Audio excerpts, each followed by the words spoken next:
minsang nabili ni Enrique Zobel at nakilala bilang Ayala Building noong 1940 hanggang 1959. Etong ilalim ng tulay na ito ng Jones Bridge, puro mga bahay yan, mga kubo-kubo ng mga settlers.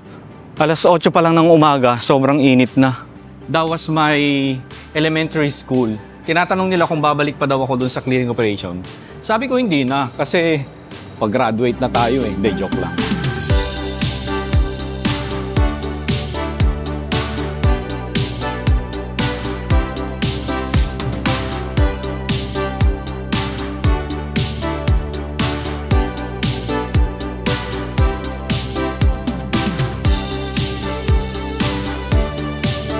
Magandang araw ng Wednesday sa inyo mga kaichibero, and grabe, napakabilis talaga ng panahon. March 26 na. Parang kailan lang galing tayo ng Dapitan, Zamboanga del Norte. So ngayon ay nandito tayo sa Maynila. Samahan nyo ako, pasyalan nga natin ang ginawang esplanade sa kahabaan ng Pasig River. Tapos bisitahin din natin yung lumang Pacific Commercial Building. Puntahan din natin ang Aduana Building. So pasyal muna tayo ngayon, hindi muna lumang bahay. And yung last time na galing nga tayo dito, hindi ako nagkakamali, July 2024 pa. So medyo matagal-tagal na rin. So meron ba sa inyo na nanonood sa atin na taga Tacloban City? Comment nga kayo mga kaichibero kung ano yung mga lumang bahay na pwede nating pasyalan dyan sa Tacloban City. Hopefully makapunta ako dyan sa Tacloban by first week of April.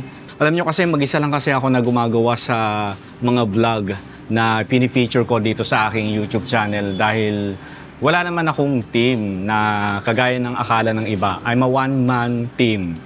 So lahat ng mga nakikita nyo dito sa aking YouTube, ako lang lahat yon, mula sa pagdadrive, pagre-research, pag-shoot, pag-i-edit, lahat yan, ako lang po mismo ang gumagawa niyan. Kaya nga minsan napapaisip ako, kaya ko palang mag-isa. Sa totoo lang mga kaichibero, ine-enjoy ko na gawin ito mag-isa. Kaya abangan nyo yung ating pagpunta dyan sa Tacloban City.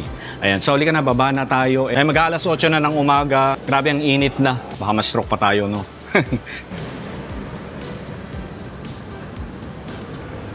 Bali, nandito tayo mismo sa Plaza Yuchengco. So habang inaayos natin yung mga kailangan ayusin, dito muna tayo sa lungsod ng Maynila. Ayan. So bali, eto na yung wait. Eto na yung Pacific Commercial Building. Ang ganda na nga. Wow, ang ganda.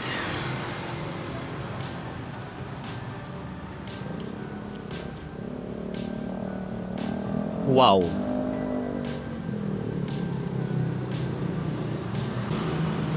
Okay. So eto na yung itsura niya ngayon. So ongoing pa rin yung restoration ng Pacific Commercial Building na ito na ngayon ay ang Juan Luna Building. And balita ko lang naman, wala naman akong sapat na ebidensya. Pero sabi kasi sa akin nung guard dito noon, mga 1 year ago, sabi niya sa akin, gagawin daw itong hotel. Ayan. Pero doon sa mga nakakaalam, comment nga kayo kung hotel nga ba ang gagawin dito sa building na ito. Ito kawawa El Hogar.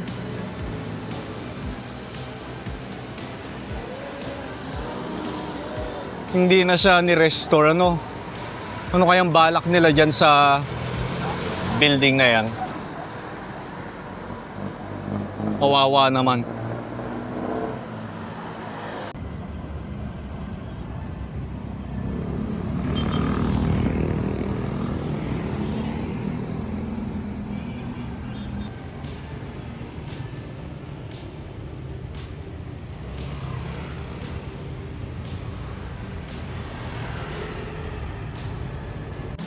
Tawid tayo. May nakasulat dito sa harapan, Riverside Palace. 1922. Riverside Palace. So yan yung magiging pangalan niya. Oh, very nice. Tapos meron siyang marker mga kaichibero. ipinatayo ng Pacific Commercial Company at International Banking Corporation ayon sa disenyo ng Murphy, McGill and Hamlin of New York and Shanghai. Natapos noong July 1922 at pinasinayaan noong November 13, 1922. Minsang nabili ni Enrique Zobel at nakilala bilang Ayala Building noong 1940 hanggang 1959. Isinaayos ng LBC Properties Incorporation noong 2007. Isa sa mga nananatiling gusali na itinayo noong ika-20 siglo sa baybayin ng Ilog Pasig. O diba? So ito yung Juan Luna Street. So lakarin natin ito mga kaitsubero. Baybayin natin itong Muelle de la Industria Street. Baybayin natin ito. Akyat tayo dyan sa Binondo Intramuros Bridge. Tawid tayo sa kabila Intramuros para makita yung ginawang esplanade na pasyalan ngayon dito nga sa Manila.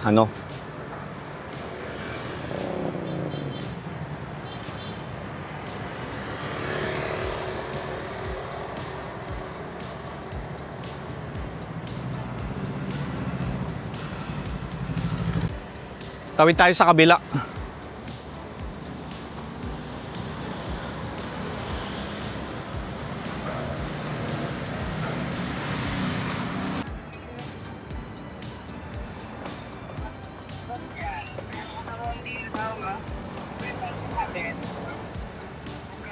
May photoshoot dito.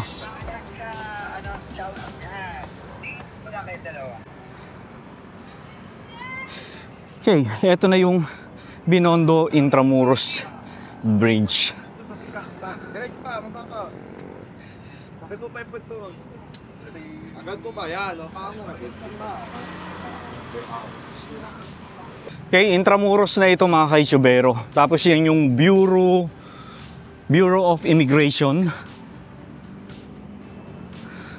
Alam niyo, natutuwa talaga ako rito sa ginawa nila dito. Sa along Pasig River, dito nga sa Manila, no? Kasi, akalain mo ba naman na magagawa ng ganito kaganda? Di ba? Nakakatuwa mga kaitsubero. Kasi alam nyo, sa mga hindi lang nakakaalam, tumira din kasi ako dito sa Manila ng almost 10 years. And dito rin ako nag-high school. Pero hindi ko natapos dito yung aking high school, Siyempre, during that time, takot na takot ako dito sa Manila.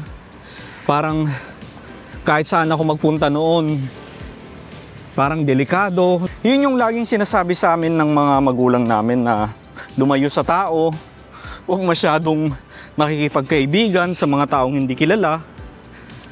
Diba? Kaya, nung time na tumira ako dito sa Manila, takot talaga ako mga kaitsubero. Never kong na-explore ang Maynila. Even nga itong Intramuros, never kong nabisita yan noon. Kasi nga takot ako. Ano lang ako, eskwelahan, trabaho, tapos bahay lang, ganun lang. Kasi before, nung nandito ako sa Manila, nung nag-aaral ako, working student ako noon. Kasi late na ako nag-high school mga kaitsubero. Kaya, ganun lang ako. Pagising sa umaga, trabaho, tapos sa gabi naman, aral. Tapos, after ng aral, uwi na. Ganun lang. Ayan, wala lang na-share ko lang sa inyo. Ayan, akalain mo ba na mapapaganda nila ang lugar na ito ng ganito? 'Di ba? Walang mag-aakala kahit ako during that time. And naniniwala talaga ako dun sa kasabihan na kung gusto may paraan naman talaga Kung gusto lang, Pero kung ayaw, yun lang. Maraming dahilan. 'Di ba?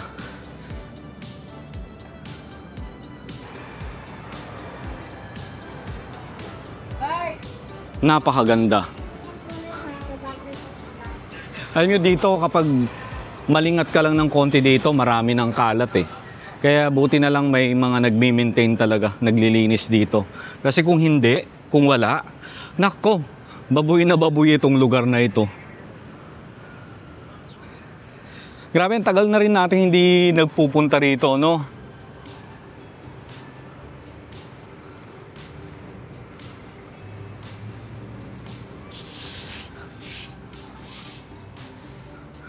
Okay, so ito na yung Aduana Building. Doon sa mga nagtatanong, kumusta na raw ang Aduana Building? So ganun pa rin, inaayos pa rin ang building na ito. Dali, dito muna tayo. Ayan. So ang ginagawa pa lang nila yung mismong facade. Siyempre kailangan nilang patibayin yung structure, no? Mga pundasyon, facade yung ginagawa nila. Yung loob wala pa oh. Open pa lang siya. Yan.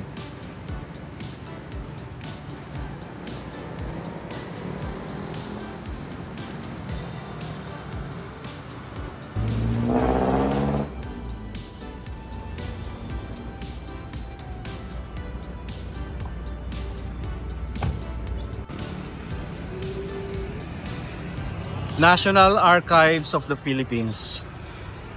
Sayang yung Starbucks dito, nawala na. Yung tambayan natin. Tinanggal na nila. Okay? So, dito na tayo.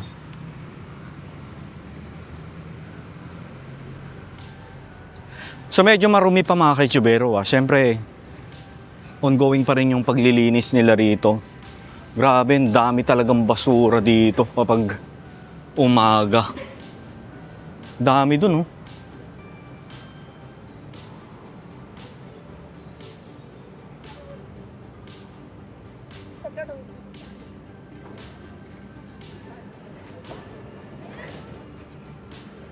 Nakakatuwa.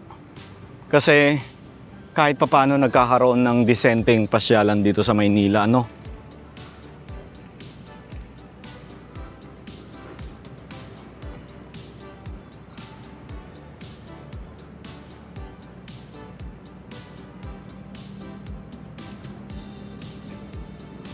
Alam ko na. Siguro, oo nga, may mga stall pala rito, mga nagtitinda. Kaya makalat.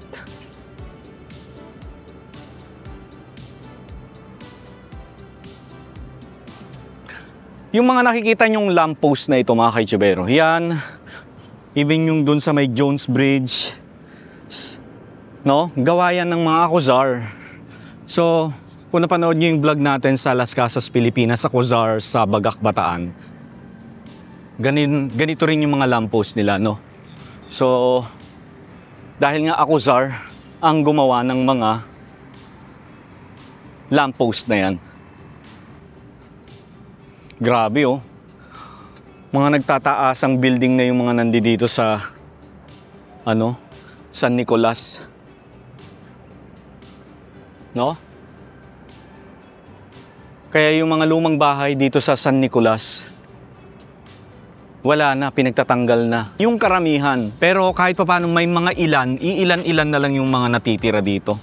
So yan na yung Delpan Bridge.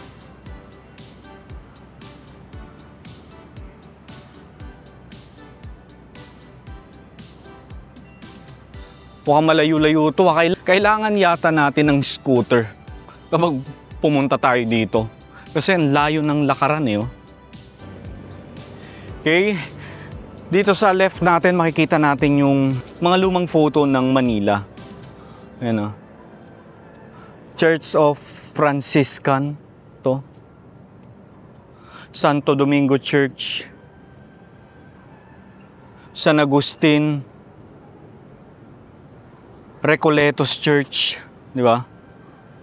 So hanggang dun sa dulo, dati ito mga photo ng Maynila during the Spanish era, no? Grabe, talagang umabot na siya dito, mga kaitsubero. Ang layo na ng narating ng ng Esplanade. Nakakatuwa naman. Hanggang dun pa to sa dulo.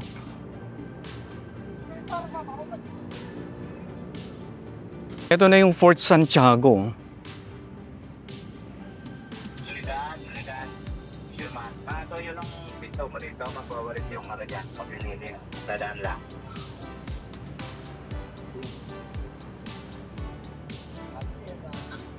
Okay. Fort Santiago na dito. Sige, abot tayo dun sa dulo. Tingnan natin kung hanggang saan ba itong ginawang esplanade. Kaya lang, ang init na. Okay, so dead end na raw dito sa dulo, mga kaitsubero. Wala na raw tayong makikita dyan. So balik na tayo.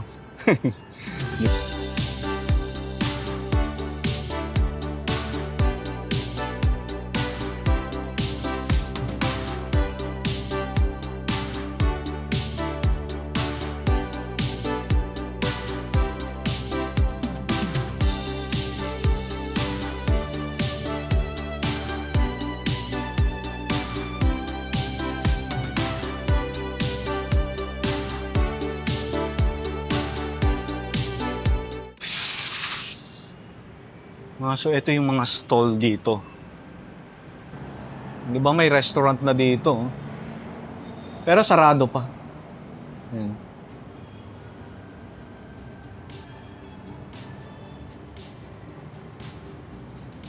Pasig River Esplanade.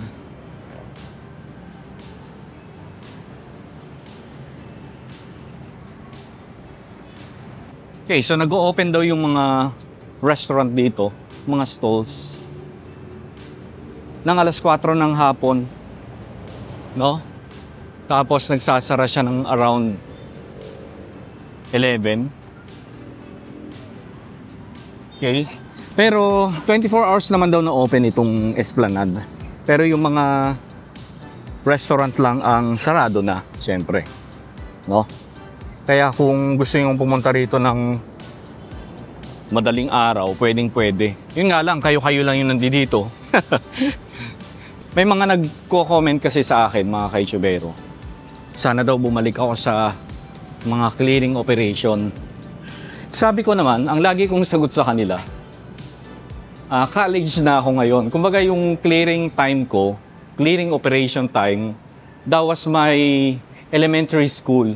So ngayon, college na tayo. Tinatanong nila kung babalik pa daw ako dun sa clearing operation. Sabi ko hindi na, kasi pag-graduate na tayo eh. Hindi, joke lang.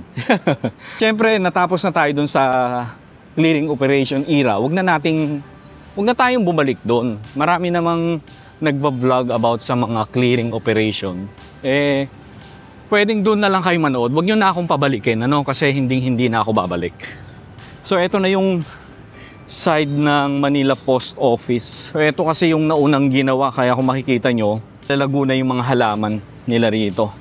Okay, itong Manila Post Office building, hindi pa rin siya inaayos. Pininturahan lang yung mismong fasad para hindi naman siya pangit tignan para sa mga taong namamasyal dito. Kasi ang ganda-ganda ng Esplanade, tapos itim ang Manila Post Office building dahil nga dun sa sunog na nangyari noong 2024, di ba? Tama ba? 2024? Pero as of now, sa nakikita ko, hindi pa siya ginagawa. Wala pang restoration na nangyayari, no? Yan na yung MacArthur Bridge, mga kaitsubero. Fiati. Tapos dito, anong tawag dito? Carriedo. Ayan. Ito yung Escolta Street. Diba?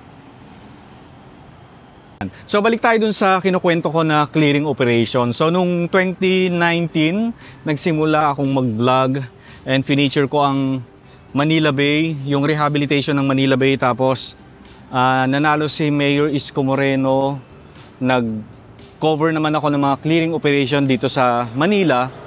Kaya very memorable sa akin itong Manila kasi dito talaga ako nagsimulang mag-vlog, And sobrang na-appreciate ko kasi ang laki talaga ng pinagbago. Naging disente ang Maynila. Especially itong part ng Pasig River. I hope na ma-maintain nila yung ganda ng Pasig River na ito. Sana ay tumagal pa talaga kahit na ipa-iba-iba yung mayor dito. Sana ma-maintain nila itong Esplanade. Pagandahin pa nila lalo ang buong kahabaan ng Pasig River dito sa Maynila. Ito yung sinasabi ko sa inyo, mga kaitsubero. Mga lamppost ng Jones Bridge. Gawa ng mga Akuzar yan.